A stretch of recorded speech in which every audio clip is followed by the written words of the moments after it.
Cigerat, lari menuju arah Mado. Sampai di Mado, dokter sendiri dihadang, kemudian dipukuli dengan besi, kemudian digiring ke jurang dan langsung ditendang ke arah jurang.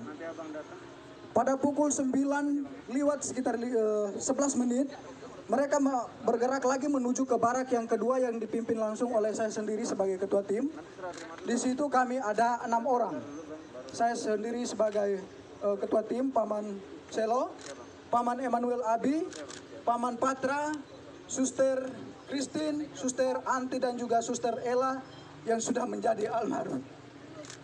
Pada saat itu juga mereka melakukan hal yang sama, menghancurkan kaca-kaca jendela dan juga memukul pintu-pintu, berusaha untuk masuk ke dalam untuk menyerang kami. Mereka juga menyiram bensin di sekitar barak medis dan juga mulai membakarnya. Saat pembakaran terjadi, yang ada di dalam puskesmas hanya tersisa saya, Paman Patra dan juga ketiga suster itu. Paman Eman saat itu berada di dalam puskesmas karena sedang buang air besar. Pada saat itu sedang terjadi pembakaran, saya sendiri meminta untuk ketiga teman putri saya atau suster untuk kami segera keluar dari dalam barak itu. Tetapi karena mereka perempuan tidak bisa mengantisipasi situasi, sehingga mereka memilih lebih tenang di dalam barak itu. Makin lama asap makin tebal, rumah sudah mulai barak sudah mulai terbakar, sehingga saya memilih untuk mengurung ketiga teman suster tadi bersama saya langsung di dalam kamar WC karena agak lebih aman. Sekitar pukul 9 lewat 20 menit sudah tidak bisa ditahan lagi karena memang rumah sudah plafon-plafon yang terbakar sudah mulai pada runtuh, sehingga saya memilih untuk mengajak ketiga suster ini untuk keluar dari dalam barak medis. Pada saat kami berusaha untuk lari menghindari amukan KKB, kami memilih lari ke depan, mereka sudah menghadang kami pada posisi depan. Kemudian saya berusaha merangkul ketiga suster menuju ke jurang, tetapi sampai di belakang jurang yang ada di belakang barak medis juga mereka sudah berada di situ dengan diperlengkapi senjata dan juga busur dan anak panah. Akhirnya saya berusaha untuk mengamankan ketiga suster ke rumah warga yang terdekat jaraknya sekitar 5 meter dari barak medis itu. Sesampainya di situ mereka juga ada di situ berusaha untuk membakar rumah warga yang di sebelah. Akhirnya saya memilih untuk mengamankan ketiga suster di dalam gedung di dalam kamar mandi dari rumah masyarakat itu. Sekitar 30 menit kami berada di dalam kamar WC. Kejadian semakin brutal, mereka semakin membabi buta, memanah teman kami Paman Emmanuel Abi. Kemudian mereka mulai membakar rumah-rumah warga dan juga pasar, serta bank, rumah distrik yang ada di sekitaran barak medis itu. Kejadian semakin brutal, akhirnya saya mengambil keputusan untuk kami bisa mengamankan diri.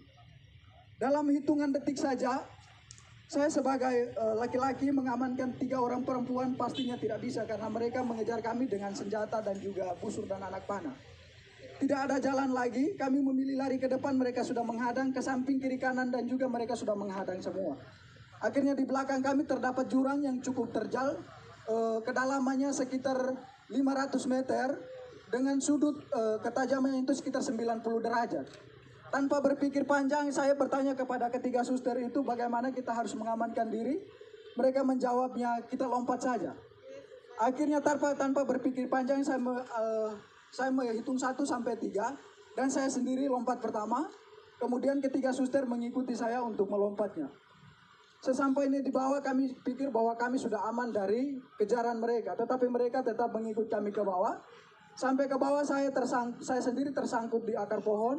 Kemudian ketiga suster yang lainnya, yang satunya Suster Chris tersangkut di pohon juga. Suster Ella tersangkut di antara semak-semak. Kemudian Suster Anti, dia melompat jaraknya sekitar 150 meter ke kedalaman jurang ini gitu. Dan dia juga tersangkut di semak-semak.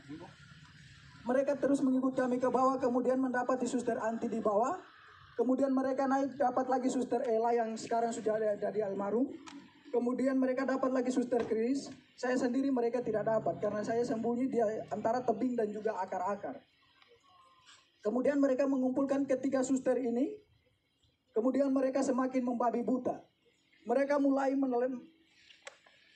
menelanjangi suster dengan tidak membuka pakainya secara sopan, tetapi mereka menelanjangi dia dengan parang tajam atau parang, langsung dipotong saja pakaian mereka, mulai dibuka dari baju sampai celana dalam semuanya. Mereka tidak ditelanjangi, kemudian mulai dianiaya secara tidak manusiawi. Paha mereka ditikam, muka mereka ditonjok, kemudian minta maaf tetapi kemaluan mereka ditikam juga dengan parah. Kejadian semakin brutal karena jumlah mereka semakin banyak. Akhirnya suster-suster ini tidak berdaya lagi. Mereka semakin lemah, akhirnya mereka pingsan. Dalam keadaan pingsan mereka dipikir bahwa mereka sudah meninggal, sehingga terpaksa mereka didorong lagi ke dalam jurang yang lebih dalam. Kedalaman jurang itu sekitar 300 sampai 400 meter. Suster Christine yang didorong pertama, kemudian Suster Anti dan juga Suster Almarhum atau Suster Ella. Sesampainya dibawa ke dalam jurang itu, Suster Anti langsung pingsan, dalam keadaan pingsan tidak sadarkan diri. Suster Chris masih sempat dari pingsannya bisa sadar. Suster Ella juga dari pingsannya bisa sadar kembali. Akan tetapi dalam keadaan itu mereka tetap ikut ke bawah. Kemudian Suster Anti dan Suster Chris masih bisa bertahan untuk memilih untuk menghindar dari mereka dengan menyembunyi di semak-semak. Suster Ella yang sudah tidak, walaupun dalam keadaan sadar tetapi sudah tidak berdaya, nyangkutnya di pohon sehingga mereka ikut ke bawah lalu membunuhnya secara babi buta dengan menikam di bagian perut-perutnya dan juga kemungkinan mulutnya dibelah. Sehingga Suster Almarhum dinyatakan meninggal pada saat itu. Kemudian teman-teman yang lain dari barak dokter, Paman Lukas dan juga Paman Siti, Suster Siti, mereka langsung bergegas menuju ke mengamankan diri di Koramil dengan pengamanan para TNI yang ada di tempat itu. Kemudian Paman Denny memilih untuk mengungsi, bertahan di rumah warga. Dokter sendiri langsung ditendang ke jurang. Paman Gerard yang lari bersama dokter ke Mado, sampai dengan detik ini juga belum ditemukan.